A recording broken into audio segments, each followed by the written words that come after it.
As Washington debates how best to handle border security and immigration, those issues present real-life challenges to people who live along the U.S. Mexico border.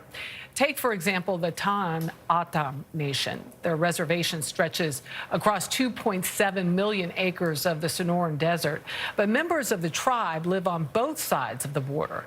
And as Lilia Luciano learned, they often find themselves caught in the middle of the battle between drug smugglers and U.S. Border Patrol.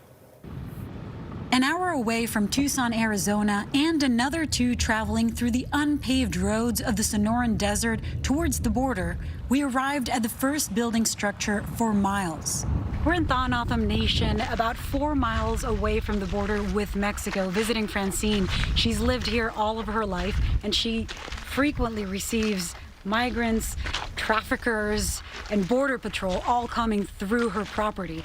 Francine Jose says every few days she finds people on her property on their way into the United States from Mexico. Like the other day, someone came and they walked back that way. And usually, how long have they been in the desert? The lady that came, she said she was out there for 3 days. She gives them food and water, whatever she can offer. Can you afford it? Not so much. Francine knows her generosity has to be limited. She says she's often questioned by agents roaming and surveilling the area, even on her own property. I just always feel like I'm the target, and yet I'm always out here. This year alone, Border Patrol in the Tucson sector has detained thousands of migrants within the reservation. The extreme heat of the Sonoran Desert can be fatal for migrants trying to cross. Last year was the deadliest on record in this region. But it's not just migrants. Agents are also chasing drugs. Oh, you can definitely smell it. Yeah. Francine showed us the bag of marijuana she found just the night before. We were there when a Border Patrol agent arrived to pick it up. She could be prosecuted for having an illegal substance on her property. She could be criminalized on that. Has that happened? That has happened to many of people. We end up being the bad guys. We end up being interrogated when we're just trying to help the cause.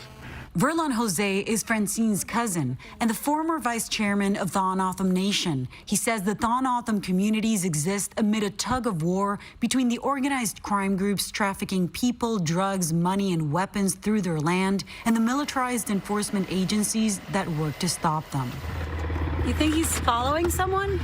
While on the reservation, we saw Border Patrol helicopters hovering above. Even with their constant presence, Tohono O'odham police spend most of their time dealing with border enforcement issues. The Tohono O'odham Nation extends 60 miles of the U.S. Mexico border, but for them, their nation, their country, is on both sides. There is no such division. And what we're seeing here is a barrier that is more environmental than a wall, which they successfully stopped from building. And the building of the wall all along the Arizona border, east and west of the reservation, funnels trafficking right through the Tohono O'odham Nation. For Verlon, a wall has never been the answer. How does immigration policy impact that migration from your point of view here? I've always said there are a couple things that need to happen. Number one, America needs to kick its drug habit. Number two, there has to be true immigration reform to allow those that wish to come here to work and contribute to the economy of the America, you know, and then of course they probably want to go back home and so forth to have that opportunity. It's a sentiment that resonates with Francine. This is my homeland. I grew up here, you know, and I'm not about to let anybody drive me away. For CBS This Morning, Saturday, Lilia Luciano, Tohono O'odham Nation. That's a tough one. It's always good to get another look like that down at what's happening on the border. Right.